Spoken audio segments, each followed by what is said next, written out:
Nós estamos com esse motor de Fiesta aqui na oficina, é um Zetec Rocan 1.6.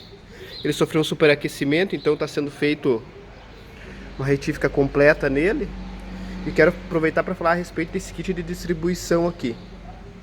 Bom, esse kit aqui, diferente da correia, os carros que usam correia dentada, ele simplesmente, se você não der manutenção, arrebenta e acabou, não faz barulho nem nada. Já esse kit aqui, ele começa a fazer um barulho. Ele te avisa quando ele começa a ficar ruim, ele não arrebenta do nada. Então, muita gente chega aqui na oficina, primeira coisa que fala: ah, meu carro estava fazendo barulho na corrente, ele peguei e troquei o tensor, que é isso aqui, e não resolveu o problema. E por que não resolve? Porque esse tensor aqui depende de duas coisas para funcionar direito. Ele depende de pressão de óleo, ele tem uma mola aqui dentro dele, mas ele tensiona mesmo com pressão de óleo. Tem um furinho aqui na base dele onde entra a pressão de óleo. Então aí já é um detalhe. Antes de substituir o tensor, medir a pressão do óleo. Muito importante. Outro problema: folgas no kit inteiro, que folga nessas... Aqui onde corre a corrente costuma folgar também, até soltar essa parte aqui costuma acontecer. Além de folga nessas duas peças aqui, essa é uma peça de apoio e essa aqui onde que fica o tensor. O tensor pressiona aqui para esticar a corrente. Pode acontecer folga nas engrenagens também, nos dentes aqui, é mais difícil acontecer isso. E principalmente o que acontece é folgar a corrente entre os elos aqui, ó. Ela vai criando uma folga nesses pinos e ela vai esticando a corrente. Vai ficando folgada, vai esticando, até chegar um ponto que o tensor não consegue mais esticar e vai ficar batendo também.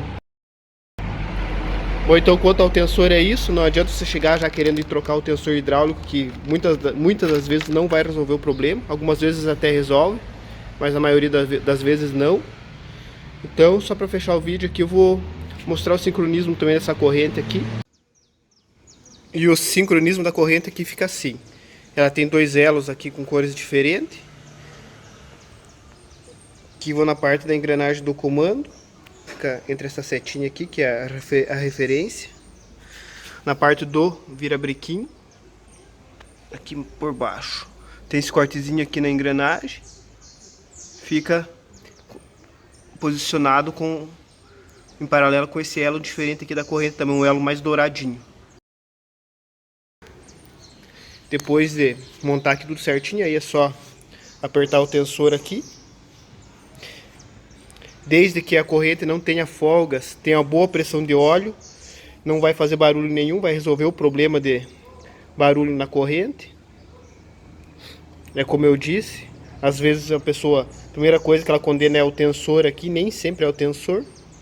Pode ser folga ali na corrente, pode ser folga nessas peças aqui onde que corre a corrente. Pode ser problema no próprio tensor também. Para quem quer saber também o torque dos parafusos, 8 kg. Parafuso do comando. Parafuso aqui do braço tensor e do guia, são 2,5 kg cada um, esses dois torques aqui, T40. E o que mais dá o tensor? O parafuso do tensor aqui, 4 kg, já é o suficiente. O que eu queria mostrar para vocês nesse vídeo é isso, e até a próxima.